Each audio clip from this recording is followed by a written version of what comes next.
Devem adquirir, só, por favor, é só ir ali do lado daquela porta na recepção que o irmão Eliseu está com as revistas ali.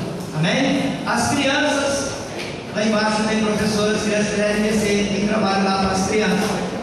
Amém? Então nós vamos agora, ainda vai estar chegando mais irmãos, nós vamos passar o trabalho para o pastor Edinaldo. Glória seja dada no nome do Senhor. Saúdo a amada igreja com a gloriosa paz de Jesus.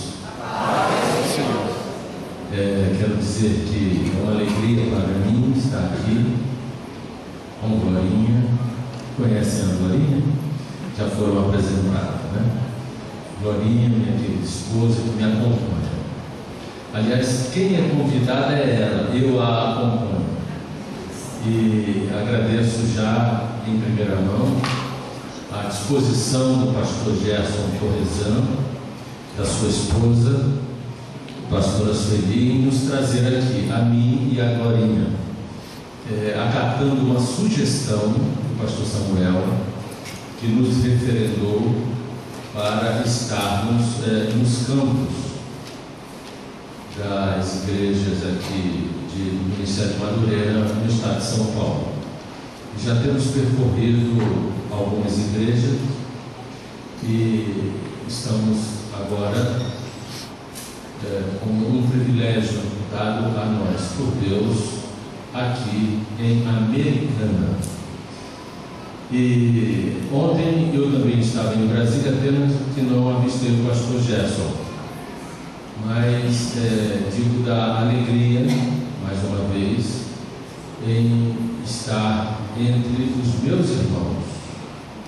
É bem verdade que aqui são semblantes, né, que nunca avistei, mas tenho certeza absoluta que já nos conhecíamos desde a fundação da terra, porque somos tão antigos quanto.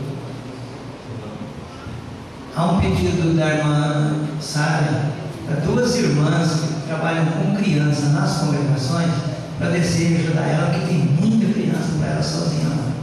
Então as irmãs que trabalham com criança nas congregações, vai um pouquinho uma, um pouquinho outra, vai ser duas lá para ajudar ela, por favor. E tenho certeza que Deus, quando nos criou, já estabeleceu algo para nos unir, que é o princípio familiar. Assim como as famílias da terra se unem por intermédio dos laços sanguíneos, Deus faz com que nós nos unamos como irmãos por intermédio dos laços promovidos por Jesus Cristo. Somos todos irmãos, porque somos uma nova raça criada em Jesus Cristo.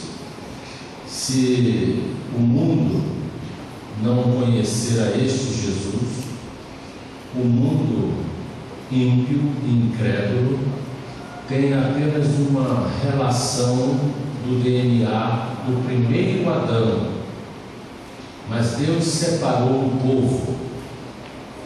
povo da fé, uma comunidade da fé em Jesus Cristo, para estarem unidos através do último Adão. E o último Adão é Jesus Cristo, que nos traz novamente o DNA do Pai. Por isso somos todos irmãos de Jesus e filhos de Deus. Jesus veio como o unigênito do Pai, e quando foi assunto aos céus, foi como primogênito entre muitos irmãos. E eu fico deveras emocionado e grato ao meu Deus, que me concede tal privilégio, o privilégio de falar da sua palavra, de refletir sobre os seus mistérios, que para homens e mulheres espirituais não são mistérios, são fatos proféticos e históricos revelados por intermédio da sua palavra. Antes que os fatos aconteçam, Deus nos dá a entender que vão acontecer. E no final ele fala, Jesus falando a João, para escrever no livro aquilo que ele, o Senhor Jesus, iria revelar a ele e enviar às 7 igrejas da Ásia. Isso nos faz entender que o Apocalipse tem como autor o próprio Jesus Cristo, sendo João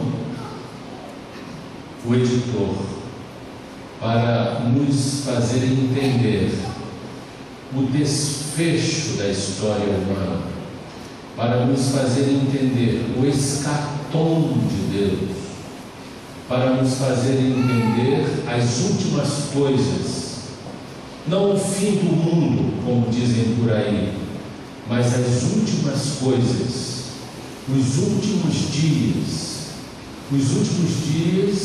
do governo humano sobre a terra, os governos gentílicos que se sucederam a partir do ano 586 a.C., quando Nabucodonosor dominou Judá, colocou sobre cativo Jerusalém. A partir dali sucederam-se então os governos humanos, os impérios gentílicos, os reinos da humanidade. E aconteceram, como Daniel previu, inspirado por Deus, por intermédio do Império Babilônico, do Império Medo-Persa, do Império Grego e do Império Romano, que, como muitos julgam, não morreu, está vivo, está não apenas latente, mas patente. Roma tem que dominar. Roma domina. Muitos de nós somos católicos, romanos, e não sabemos. Muitos de nós, dentro das igrejas ditas protestantes, ainda estamos vestidos com roupagens pagãs de Roma. Roma está no controle absoluto de todas as coisas. Tem que ser assim, porque a Bíblia diz que será assim. É profético, porque a pedra que sai da montanha, a lasca de pedra que sai da montanha, sem auxílio de mãos humanas, que está vindo destruir todos os impérios, governos e poderes, golpeará o pé do Império Romano, visto por intermédio da estátua vista por Nabucodonosor. Portanto, o último império a ser derribado será o Império Romano, que vive em nossos dias. Por isso, a proximidade da volta do Cristo, que reina e em breve voltará. Essas questões estão um tanto quanto afastadas do dia a dia da igreja. Esta reflexão sobre a volta de Jesus anda um tanto quanto desaparecida dos púlpitos. Não se fala mais que Jesus está voltando. Muito rara a pregação que fala do arrebatamento iminente da igreja. Não há mensagens que abordem as questões que se sucederão após o arrebatamento da igreja, que é o governo provisório do anticristo, e com isso o período tribulacional, conhecido na Bíblia também como 70ª semana de Daniel. Não se fala que os modelos humanos estão já apropriadamente montados para o advento da besta que vem do mar. Todo o processo religioso, econômico, político e tecnológico formam as bases para que o governo temporário do anticristo se instale no planeta Terra. Hoje já vivemos as sombras que antecedem a esses fatos reais.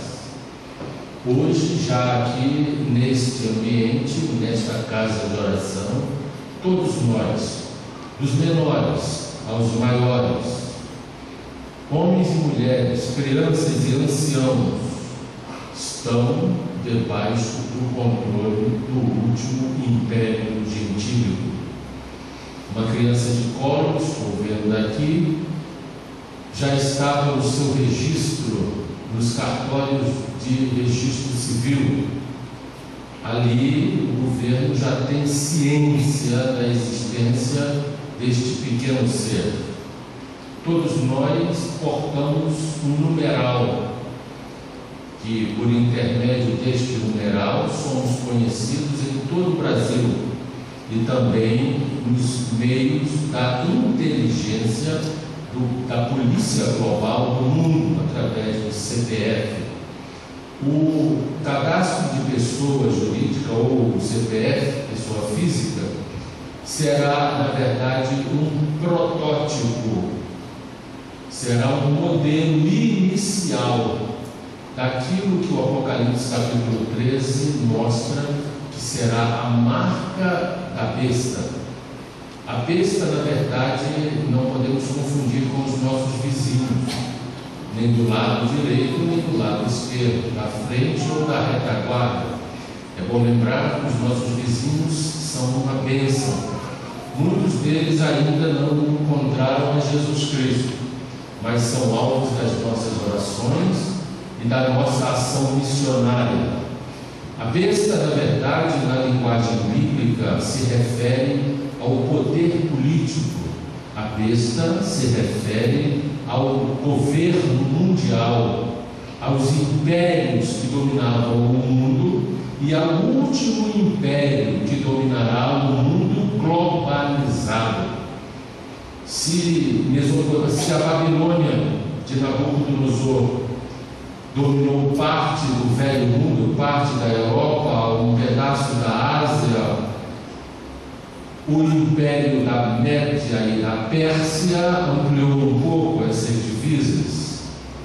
O império de Alexandre o Grande ampliou ainda mais.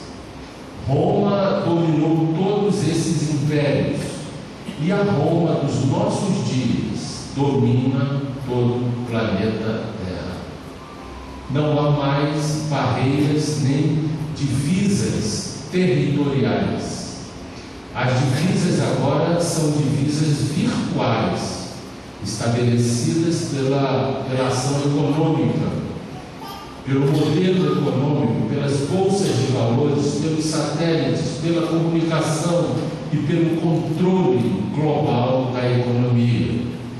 O Apocalipse capítulo 13 afiancia de que a besta, o governo, o império mundial único, será adorada por todo o planeta Terra. Todos vão adorar a besta, porque aquele que não se submeter a ela não irá ter dias facilitados.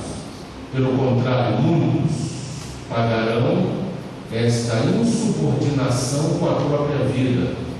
Me refiro àqueles que ficarem na terra depois do rapto da igreja, porque o capítulo 17 do Apocalipse, versos 8, diz que assim como a besta que era, que não é, mas voltará a ser e caminhará para a destruição, e todos aqueles que não têm seus nomes escritos no livro da vida verão e se admirarão da besta que era, não é, mas voltará a ser. Portanto, para os remanescentes do mundo, homens, mulheres e jovens que não participarem do grande rapto da igreja, ficarão na terra para passarem por um período de grande tormento, de profundas trevas, de muita angústia. Jesus falou que se esse tempo não fosse abreviado, ninguém escaparia, mas por causa dos escolhidos, que não é a igreja já foi. Os escolhidos no momento da tribulação, esses dias serão abreviados. E nós vivemos um tempo que a igreja está dispersa. Vivemos um tempo que a igreja está dormindo. Vivemos um tempo que a igreja está despreocupada. Vivemos um tempo em que a igreja está numa relação de barganha com Deus. Vivemos um tempo em que muitos entram por aquelas portas, até descem as águas, mas nunca nasceram da água do Espírito. Vivemos um tempo em que as pessoas buscam em Jesus não as pegadas do carpinteiro da Galileia, mas do presidente do Banco Mundial. Vivemos um tempo em que as pessoas estão transformando Jesus do Messias àquele imperador, rei poderoso, que pode patrocinar financiamento da vida pessoal e secular de cada pessoa. Isto é uma grande mentira. Isto é doutrina de demônios. Isto não tem a ver com o evangelho pregado por Jesus Cristo. Jesus nunca nos ofereceu riquezas. Jesus nunca nos ofereceu bens. O mesmo Deus nunca ofereceu uma terra para a igreja. O Senhor Jesus antes afiançou, fazendo com que nós viéssemos a refletir, nos falando para que não ficássemos ansiosos sobre aquilo que haveríamos de comer, de beber ou de vestir. Citou fatos a respeito dos lírios dos campos, que não tecem, não fiam, mas que nem Salomão em toda a sua glória se vestiu como um deles. Falou dos pardais, que não semeiam, mas o Senhor provê o alimento. E disse assim: por que vocês andam tão preocupados com a vida, com o que ganhar, com o que beber e com o que vestir? Buscai primeiro o reino de Deus e a sua, e não entendi. E as demais coisas serão acrescentadas. O texto não fala isso, perdoe. Diz: e todas estas coisas. Esqueceram da palavra estas. Todas estas coisas é um pronome demonstrativo. Se refere a comer, beber e vestir. E as pessoas interpretam como se essas coisas fossem todas as coisas. Que tal um transatlântico para você botar no quintal de casa? Uma lancha, uma chácara, 10 apartamentos em Manhattan, uma conta bancária que não tem mais onde colocar dinheiro, todos os sonhos do teu coração, muitas cabeças de gado, fazendas, são todas as coisas. Jesus nunca prometeu isso. Falou apenas comer, beber e vestir. Eu quero saber se esta palavra está sendo cumprida na vida dos justos de Deus. Quantos já comeram hoje aqui nesse lugar? Quantos já beberam? Quantos estão despidos? Por favor, eu vou fechar os olhos, levante-se. Ninguém, então a palavra está sendo cumprida profeticamente. Já comemos, aliás, eu comi hoje um belo churrasco patrocinado pelo pastor Samuel Amanso. Muito obrigado, pastor. Já bebi uma deliciosa água criada por Deus para a vida, e estou vestido com um terno feito à mão, porque eu tenho muita barriga e pouco ombro. Não tem ternos prontos para mim. Eu fico parecendo um Frankenstein quando eu vejo um ferro pronto. Mas, de qualquer maneira, esta palavra está sendo cumprida na minha vida. Além disso, a humanidade, principalmente aos crentes, esperam nas suas relações com Jesus Cristo ver sinais. Muitos estão querendo ver sinais e maravilhas para que creiam em Jesus Cristo. Não é diferente da época de Jesus. Travou um diálogo do Senhor com os judeus contemporâneos seus. Eles falavam a Jesus: mostra-nos sinais para que venhamos a crer em ti. Queremos ver sinais. Afinal de contas, no passado, Moisés alimentou o povo com o maná. Afinal de contas, no passado, o Mar Vermelho se abriu, as muralhas de Jericó vieram às ruínas, o sol parou com a oração de Josué. Tantos sinais. Mostra-nos, carpinteiro, sinais da tua parte para que creiamos em ti. Hoje não é diferente. Uma multidão de desvalidos espirituais seguem a líderes, não para buscar o Deus dos sinais, mas para buscar os sinais de Deus. Mas Jesus disse aos seus contemporâneos, aos judeus: não vos mostrarei sinais. Geração má e perversa, não vos mostrarei sinais. Geração má e adúltera, a não ser o sinal do profeta Jonas. Saindo deles, os deixou. Hoje ainda há muita gente dentro da igreja dita protestante em busca de sinais de Jesus Cristo. Mas o único sinal que verdadeiramente interessa ao verdadeiro crente é o sinal de Jonas. O sinal de Jonas é a grande esperança do crente. Ora, se não fora o sinal de Jonas.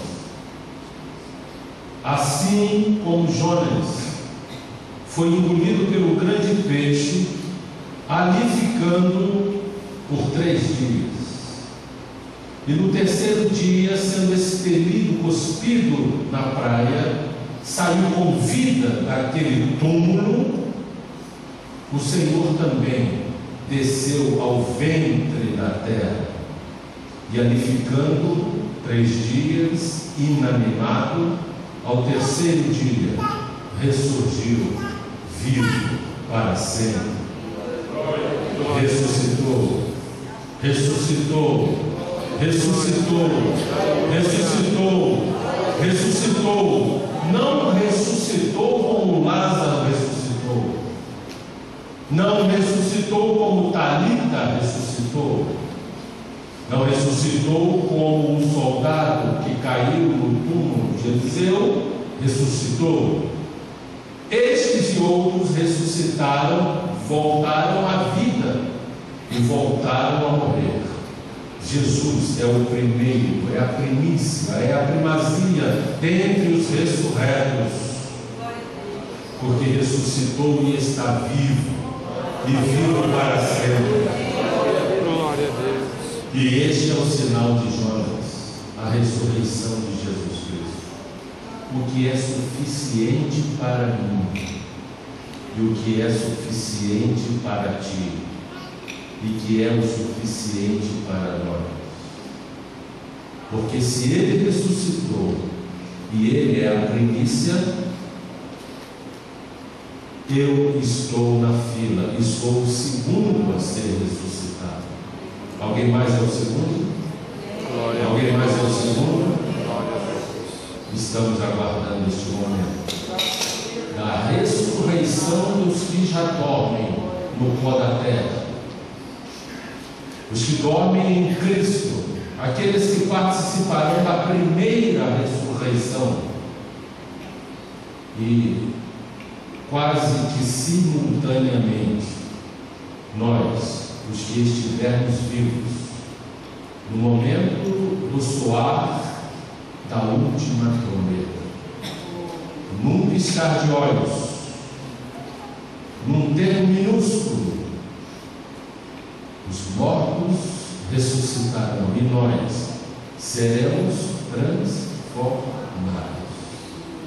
Portanto, nem todos dormiremos, mas transformados seremos todos. Você crê nisso? Você espera nisso?